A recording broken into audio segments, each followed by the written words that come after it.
Assalamualaikum warahmatullahi wabarakatuh. Waalaikumsalam warahmatullahi wabarakatuh. Apa kabarnya anak-anak pada hari ini? Alhamdulillah bil khairi, Allahu akbar. Baik anak-anak, pada hari ini kita akan belajar yang berkaitan dengan proyek. Jadi di dalam kurikulum Merdeka ini kita akan membuat sebuah proyek yang ada di dalam P5 PPRA. Apa itu P5 PPRA? Sudah tahu? Belum. Baik, Ustadz jelaskan dulu apa sih itu P5 dan PPRA.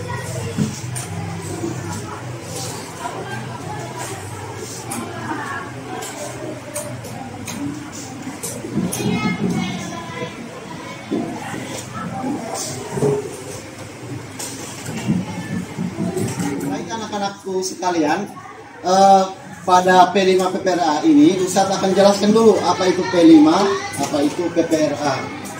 Jadi P5 itu adalah proyek penguatan profil pelajar Pancasila.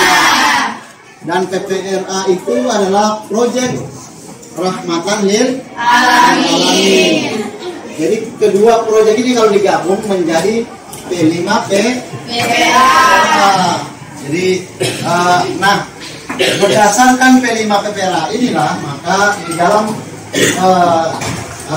di dalam proyek kita akan membuat suatu proyek yang sifatnya sebenarnya adalah kolaboratif.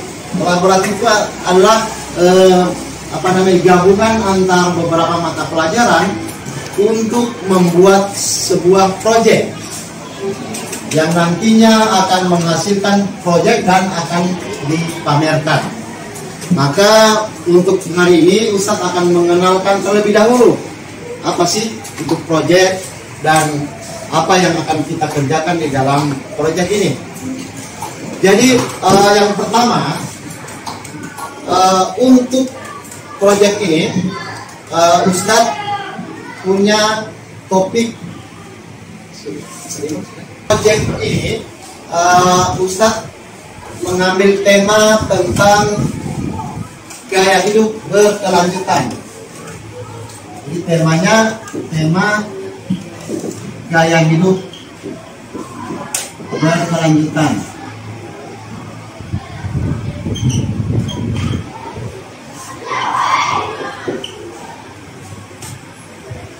Jadi di dalam proyek profil pelajar Pancasila dan profil Rahmatan lil Alamin, Ustadz ambil tema gaya hidup berkelanjutan. Di dalam tema ini Ustadz mengambil topik sampahku adalah tanggung jawabku.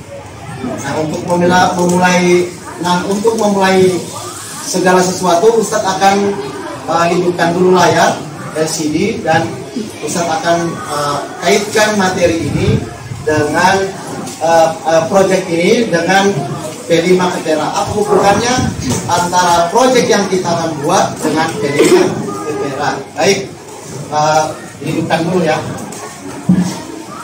Baik anak-anak, ini adalah tema gaya hidup berkelanjutan yang Ustadz tadi sudah sampaikan. Topiknya adalah sampahku adalah tanggung jawabku atau sampahku tanggung jawabku.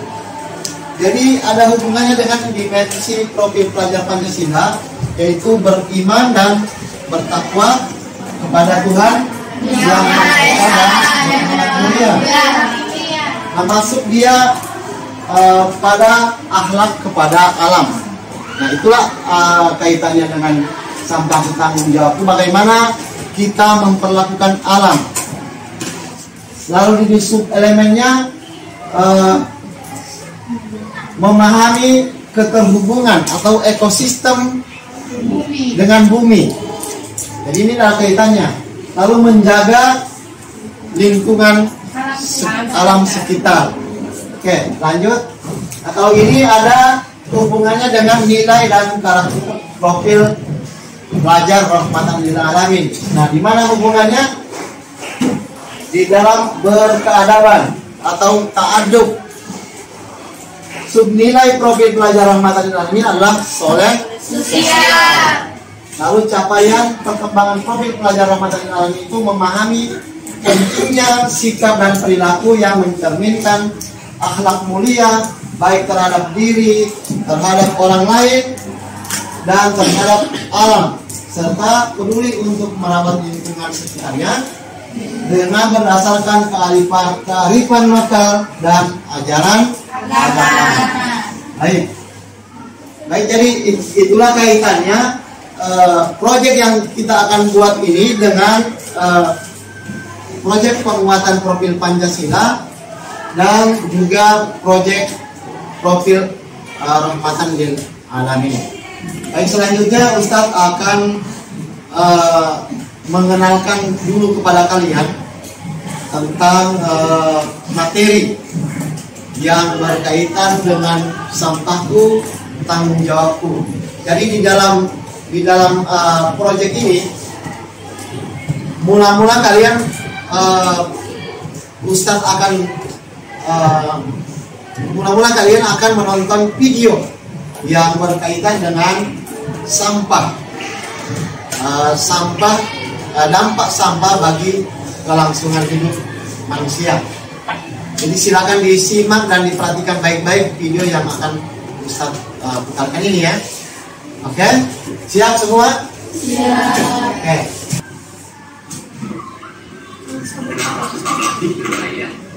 Siapa yang tidak kenal plastik? Hampir semua barang yang dijumpai dalam kehidupan sehari-hari terbuat dari plastik, seperti kemasan makanan, botol minuman, belanja, mainan, alat rumah tangga, elektronik sampai kendaraan. Tapi bahan plastik memang hanya untuk dibuat berbahan barang karena ekonomi alias murah, lingkungan, lama dan mudah dibentuk. Tapi ternyata juga bermanfaat ya. Itu lumayan banyak, tapi yang berbahaya loh. Dan lagi karena plastik ada di mana-mana, bahaya yang berbahaya juga di mana-mana. Lihat, bahan kimia berbahaya plastik sudah ada di dalam tubuh sendiri. Lalu kalau sudah lebih maka berbahaya bagi kesehatan. Ya jelas, banyak sekali berbahaya di kanker.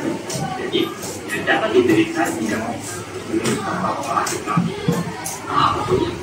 Jadi diperhatikan ya, nanti pas perhatikan itu kalian nanti coba Ustadz akan minta apa yang kalian dapatkan dari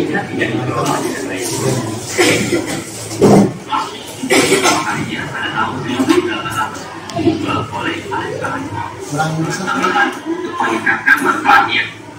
Plastik akhirnya terus berkembang pesat karena memiliki banyak keunggulan. Ringan, tahan lama, anti karat, tahan air, murah, dan praktis. Maka dalam waktu singkat, plastik menjadi ideal baru menggantikan logam dan kayu untuk berbagai kebutuhan. Pada tahun 1959, ilmuwan asal Swedia Sten Gustafsson membuat kantong plastik untuk menggantikan kantong kertas. Tujuannya agar lebih ramah lingkungan karena pembuatan kantong kertas harus mengorbankan batang pohon. Selain itu, pembuatan kantong plastik juga memerlukan energi yang lebih rendah. Semakin lama penggunaan plastik semakin meningkat karena industri semakin maju dan jumlah manusia semakin banyak. Sayangnya hal ini tidak diimbangi dengan kebiasaan dan kesadaran lingkungan yang baik. Kini orang-orang menggunakan plastik hanya untuk sekali pakai dan setelahnya langsung dibuang. Kantong kresek, botol atau gelas plastik minuman, plastik kemasan dan sedotan, semuanya terbuat dari plastik. Bagaimana, sudah selesai menonton videonya? Sudah disaksikan dengan baik videonya? Baik. Setelah kita menonton dan menyaksikan videonya, maka Ustaz ingin kalian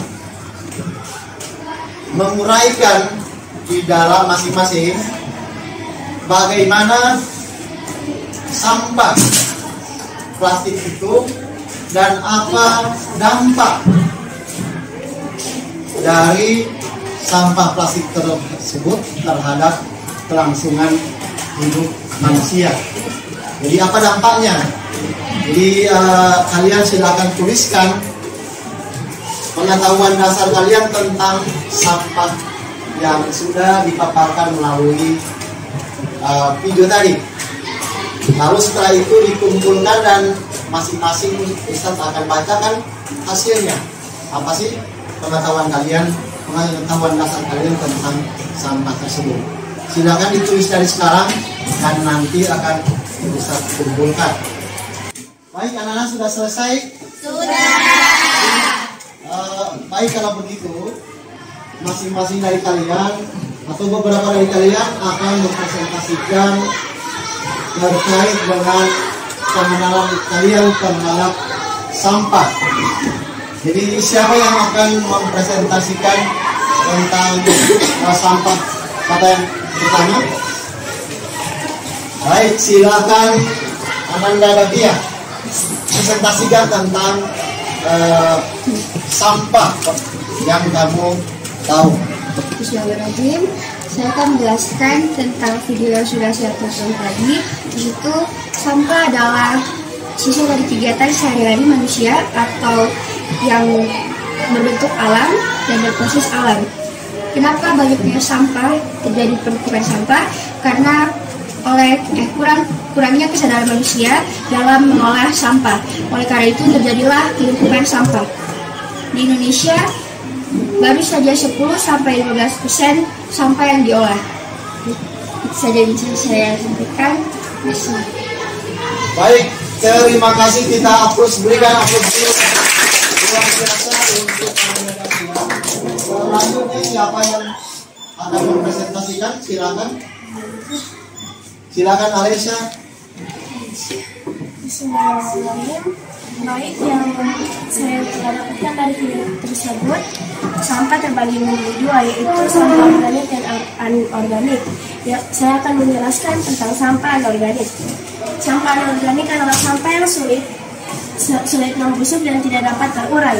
Meski begitu, sampah anorganik juga tetap bisa didaur ulang secara manual, seperti menjadi benda baru yang bermanfaat. Contohnya seperti kaleng bekas atau botol bekas yang dapat dijadikan untuk tempat wadah barang-barang kecil yang dapat ditaruh di kamar, di ruang tamu, dan lain-lain. Itu semuanya yang saya bisa sampaikan.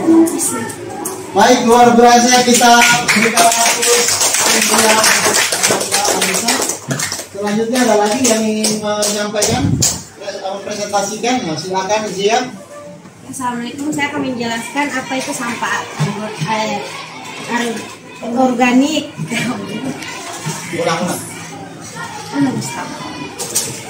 Assalamualaikum, saya akan menjelaskan apa itu sampah organik. Sampah organik itu sampah yang mudah membusuk, dapat diurai, dan dapat diolah menjadi kompos. Contohnya seperti daun kering, sayuran, dan sisa makanan. Baik, kita berikan aplaus luar biasa.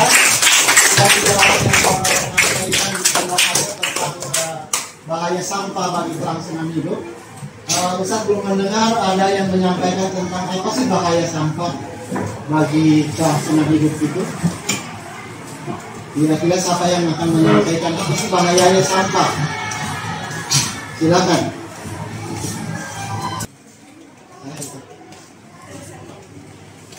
Baik, saya akan menjelaskan tentang sampah manusia. Dampak buruk sampah dari manusia seperti berpotensi untuk menimbulkan bahaya bagi kesehatan manusia seperti penyakit diare, tipes, kencingan, dan jamur. Selain itu, berdampak buruk bagi lingkungan yang ditempati manusia seperti menyumbat aliran air hingga membuatnya menjadi tidak lancar dan dapat menimbulkan banjir dan bau yang tidak sedap. Mungkin coba kita sampaikan. Terima kasih. Baik, kita berikan hapus. Selanjutnya kita akan masuk pada kontekstualisasi. Jadi pada kontekstualisasi ini kita akan mengenal lebih jauh, melihat secara langsung bagaimana sampah yang ada di sekitar lingkungan kita, seperti lingkungan sekolah atau lingkungan asrama. Jadi nanti kita akan langsung ke lapangan untuk melihat sampah-sampah yang ada di sekitar kita. Baik anak-anak, kalau begitu kita langsung saja keluar, kita menyaksikan bagaimana sampah dan jenis-jenis sampah yang ada di lingkungan kita. Silakan ikut dengan Ustaz untuk melihat sampah yang ada.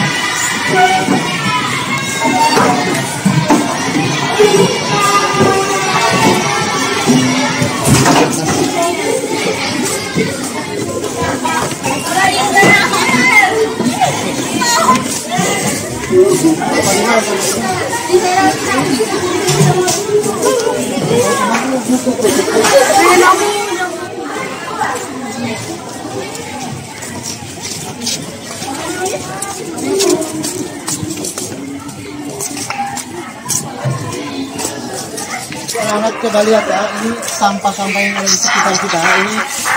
Ini sampah apa? Organik. Sampah organik, berarti sampah ini bisa didaur atau diolah kembali karena ini adalah sampah organik. Baik, selanjutnya kita nanti akan lihat lagi jenis sampah yang lain. Mungkin di sebelah sana. Oke.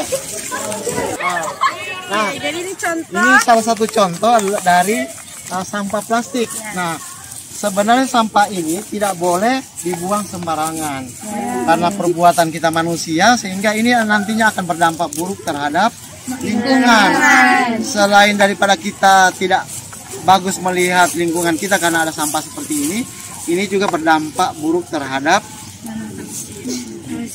kesehatan juga, karena kalau sampah berserakan banyak seperti ini, kalau tidak diolah, tidak mampu kita olah, maka akan menghasilkan sampah yang lebih besar lagi dan berdampak buruk bagi kesehatan manusia. Oke, ini anak-anak, di sini juga ada sampah-sampah. Ini seperti ini juga sampah. Ini bekas potongan pot seperti ini ya, juga sampah. Nah, pertanyaannya, sampah-sampah seperti ini bisa diolah lagi atau tidak? Tidak bisa. Nah, ini ada jenis sampah lagi nih, seperti ini, sendal.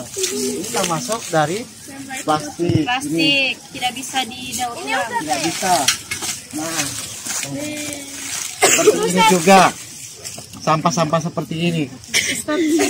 Nah, itu adalah sampah plastik yang tadinya sudah didaur ulang dari botol, dari sedotan, jadi dibuat dianyam menjadi taplak meja. Nah, ini juga ada sampah ini nih, daun-daun seperti ini. Nah, kalau yang seperti ini adalah sampah yang organik, dapat didaur ulang. Kertas tidak bisa. Oke, bagaimana pengetahuan kalian, sudah mengetahui beberapa jenis-jenis sampah yang ada di sekitar kita? Baik, kalau begitu kita akan kembali ke kelas. Ya, silakan kembali. Anak-anakku, tadi kita sudah masuk pada tahap kontekstualisasi dan kita menyaksikan berbagai macam sampah, berbagai jenis sampah yang ada di lingkungan sekolah kita. Jadi Ustaz ingin bertanya kepada anak-anak, dari hasil kita mengidentifikasi, menyaksikan sampah-sampah yang ada di lingkungan kita tadi. Coba siapa yang tahu jenis sampah apa saja? Salah satu jenis sampah yang sudah kita saksikan. Plastik. Oke, angkat tangan. Plastik. Oke, sampah plastik. Sampah plastik itu dalam bentuk apa misalnya? Botol.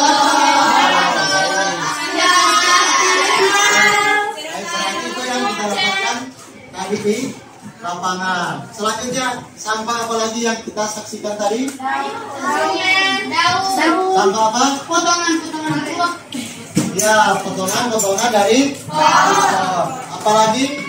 Daun-daunan yang jatuh dari pohon. Itu juga termasuk sampah. Satu lagi. Sampai bersih. Oh iya, sampah juga yang sudah didaur ulang dan akhirnya sudah menjadi sampah kembali. Baik, kita berikan lampu dulu pada semuanya. Akhir pembelajaran kita pada hari ini. Baik anak-anak, insya Allah kita akan lanjut berikutnya, minggu berikutnya. Pada minggu berikutnya ini kita akan langsung masuk kepada tahap aksi. Tahap aksi itu apa? Tahap aksi itulah tahap di mana kita akan membuat sebuah proyek yang menghasilkan, baik itu membuat menghasilkan satu proyek misalnya dari botol plastik atau apapun itu nanti kita akan laksanakan pada tahapan aksi. Baik anak-anakku sekalian, terima kasih atas segala perhatiannya dan mari kita sama-sama berdoa setelah kita melaksanakan aktivitas kita pada hari ini. Kita membaca Al-Fatihah. Bismillahirrahmanirrahim. Alhamdulillahirabbil alamin. Ar-Rahmanirrahim. Maliki yaumiddin. Iyyaka na'budu wa iyyaka nasta'in. Ihdinas siratal mustaqim. Siratal ladzina an'amta 'alaihim ghairil maghdubi 'alaihim waladdallin. Amin. Baiklah anak-anakku, kita akhiri saja pembelajaran kita pada hari ini dengan melafazkan doa kafaratul majlis. Subhanallahumma wa bihamdika asyhadu an la ilaha illa anta astaghfiruka wa atubu ilaik. Wabillahi taufiq wal hidayah. Assalamualaikum warahmatullahi wabarakatuh.